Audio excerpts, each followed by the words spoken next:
আসসালামু আলাইকুম সবাইকে। আজকে নতুন একটা রেসিপি নিয়ে আসলাম। তো কলা দিয়ে আলুর ঝোল করব আজকে। তো এই তো কলা দেখতে পাচ্ছেন। তো আমি কলাগুলো এখন কেটে নিয়েছি। এই তো এইভাবে কেটে নেবে। তো আমি এই তো কড়াইতে তেল দিয়ে দিব। এখন তেল দেওয়ার পরে তেলটা একটু গরম হলে আমি তেলের ভিতরে পেঁয়াজ দিয়ে দিব। এই তো আমি পেঁয়াজ দিয়ে দিলাম। তো পেঁয়াজটা কিছুক্ষণের জন্য নাড়াচাড়া করে একটু লাল লাল করে নিতে হবে। তো এই তো আমি একটু নাড়াচাড়া করতেছি। তো এইভাবে একটু নাড়াচাড়া করার পরে একটু লাল লাল হয়ে আসলে পরে আমি তো যেখান থেকে আমার ভিডিওটি দেখছেন প্লিজ একটা লাইক একটা কমেন্ট করবেন।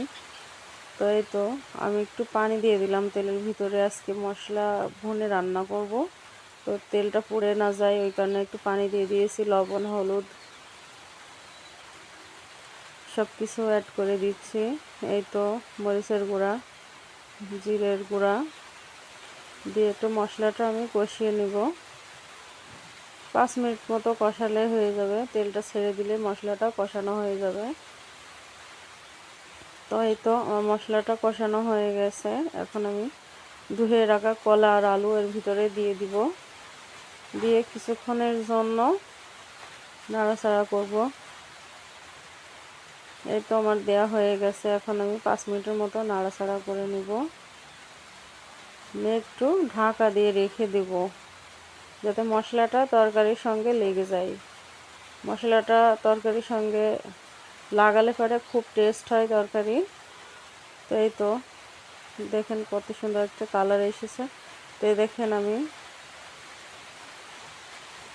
ঢেকে দিয়েছিলাম, অল্প একটু পানি দিয়ে ঢেকে দিয়েছিলাম। তো এই তো প্রায় সিদ্ধ হয়ে গেছে অল্প। আর কিছুক্ষণের মধ্যেই এই ঝোলটা শুকিয়ে যাবে। তো শুকানোর পরে আমি আর 1 মগ পানি দিয়ে দিব, ঝোলের পানি, যেহেতু এটা কলা অনেক সহজেই রান্না হয়ে যাবে। তো এই দেখেন আমি এখন ঝোলের পানি দিয়ে দিচ্ছি।